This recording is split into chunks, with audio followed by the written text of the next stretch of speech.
Alright YouTube, hello, thank you for watching. Today I'm distilling off some ethanol from this white pepper extraction. So the temperature on my thermometer right now is about 171 Fahrenheit. The boiling point of ethanol is 173.1. It looked like I started getting distillate at about 164 degrees Fahrenheit. So what that was coming across there, I don't know. So we're at almost 172. So I'm kind of guessing that this is ethanol coming over right now. Kind of something that I messed up on here when I distilled this off. I'm just not too sure what I'm doing here. I did this the other day, but I did it with the extraction from the black pepper. I didn't switch the flask out at all. I just collected everything that come over at whatever temperatures. And when I went to use the alcohol, the alcohol had oil in it. It was very, very oily.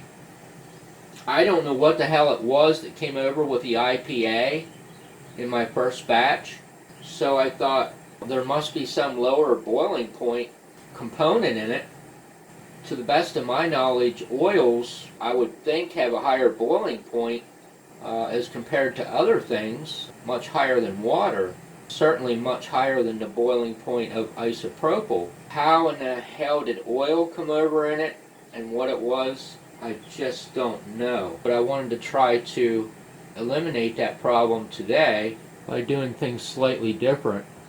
So right now I got about 172.4 or so. Obviously I am not the man for distillations, because none of them have given me what I thought they were going to give me.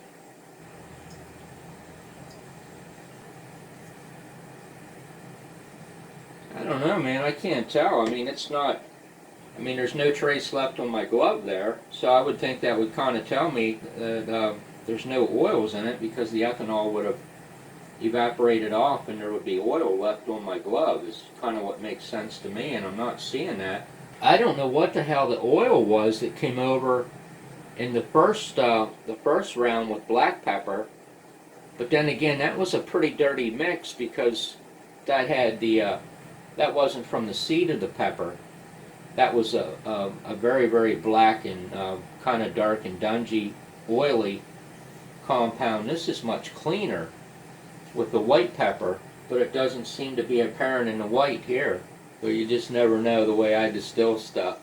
There's definitely a science to this, I'll tell you that. So I've heard some people say to reduce the volume to 70%, but we're going to reduce it down here to about there. So I am ordering a heating manual here, if they have any left. Because really a hot plate isn't ideal for this, it really isn't, especially when it's a round bottom flask. You lose a lot of heat through it. The fact that I stopped using the Beaver water pump has made a huge difference. You don't have all the noise since I'm just using the regular house water supply. Unfortunately, the house water supply has some mineral issues, which is far less than ideal, but until I get some type of reverse osmosis filter. This tubing here, I really wouldn't recommend using this. I said this in another video. This isn't made for pressure.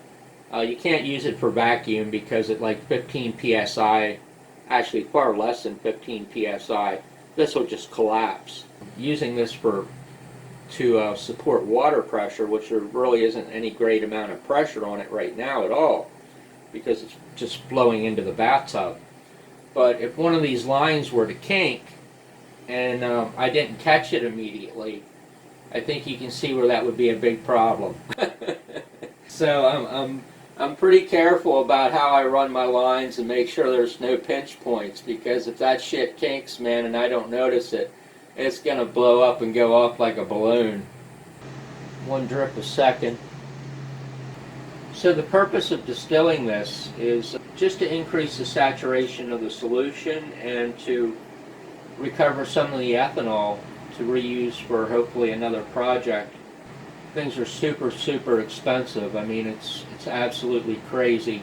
I simply couldn't believe that somebody would charge me that much for 500 milliliters of ethanol. Things are crazy expensive. It's just not ethanol, that's for sure. That kind of ties in with some key things to chemistry. The more you learn, the more you can save because you can recycle and reuse stuff. Right now I'm at the point where I'm a complete dumbass and I don't particularly know how to do that. So eventually, if I stick with this, there will become a time I will get much more efficient with my usage of stuff because I don't like to waste stuff. I don't know, we might have 75 milliliters in there, I'm kind of guessing. What I thought was a little unusual here, kind of out of the ordinary, is I've never used ethanol before for anything in my whole entire life. But when I started searching ethanol and looking at what's in it, most of the ethanols, well, I guess all the ethanols are technically denatured, where they add stuff into the ethanol to make it to the point in which you can't drink it. I mean, I don't understand that whole concept, really I don't. Why the hell you would want to drink it? But it seems they add denaturants, things that may make it bitter or may, I don't know, hell, I don't know, make you sick. But anyway, to my point, this apparently is denatured with isopropyl alcohol because it clearly says 95% denatured lab grade. So the only thing else that's in it could possibly be classified as a denaturant would be the IPA, the isopropyl.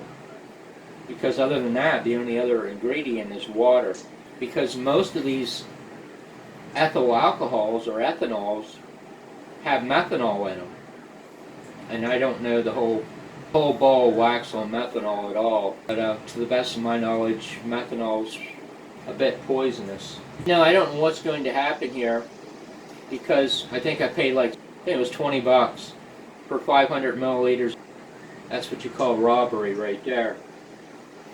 Many, many months ago, like say 6 months ago, when I looked for these 500, 1,000 milliliter round bottom flasks, I really didn't have any problems finding them. There was sellers on eBay that had a lot of stuff on eBay. There was some on Amazon, not a lot, but there was a few I remember, where you could get these things. I don't know what has happened here, but it seems like they're getting washed from the face of the earth. I don't know what that means. But I tried to find a 1 liter 2-neck flask the other day. Could not find one on Amazon.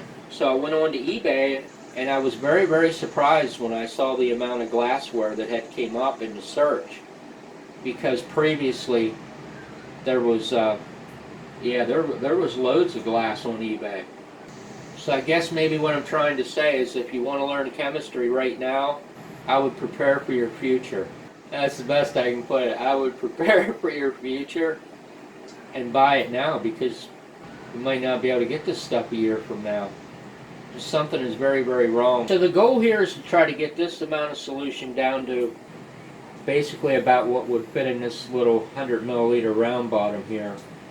Screwed all my stands down, put counterweights on them, bolted them down to 2x4s. Yeah, I'm in for the long haul here. The reason I did that is because when I had the oxalate extractor set up on here the other day, I went to lower the jack stand and the whole damn stand just started coming forward. So I got everything glued, screwed, nailed, and welded. I should be getting a heating mantle here. I'm really excited for that because doing these distillations on a hot plate is kind of less than ideal. They're very, very prone to ambient airflow, as I'm discovering. So I will have a new heating mantle to work with. And about 173.5. It's kind of hard being a beginner in chemistry because it's kind of hard to judge how much liquid you got in something. Is something that I'm running into here. I think what I'm going to start doing is trying to buy more graduated glassware where possible. It's a learning experience trying to be able to judge this glassware. So ideally I want about 70-80 milliliters in there. Not sure how much may be in there, but I'm pretty sure there's more than 70 or 80 right now. putting the fiberglass around it does definitely help with if you got a little bit of ambient air blowing through. I don't notice fumes on this like I did the other day, and the only difference between now and then was I was using the oxalate extractor. So I don't know quite why that is, but I don't detect any ethanol fumes today. I certainly don't believe that there was vapor escaping from the condenser necessarily on the oxalate extraction, but who knows? I mean, there could have been. It wasn't a huge vapor problem by any means, or I would have shut it down. So I kind of think this is going to be the bottom line here of what I'm going to use for bathtub chemistry, because anything more volatile than this I'm just not really comfortable with. I would like to work with acetone a little bit. You know, the boiling point of that's, I think, like 56C or so. It's a pretty volatile product. I don't know that I would feel comfortable messing with acetone really inside at this point with my current air situation. Oftentimes the thing to keep in mind is the vapors with acetone in particular lay low. So it's basically a sensory thing and a detection thing with fumes.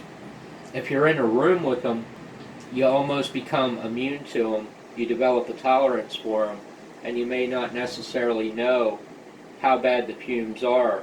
So I think it's always a good point, from what I've seen here as a beginner, to not stay in the room the entire time, to leave the room on intervals for some period of time and then come back in and see if you smell fumes. I think that's a smart thing to do. It's pretty orange in comparison to the black pepper. The black pepper was a very kind of nasty mess in the flask of oil and black. But this white pepper seems to be much, much cleaner, probably due to the fact that it's just the seed of the pepper and not the outer berry of the pepper.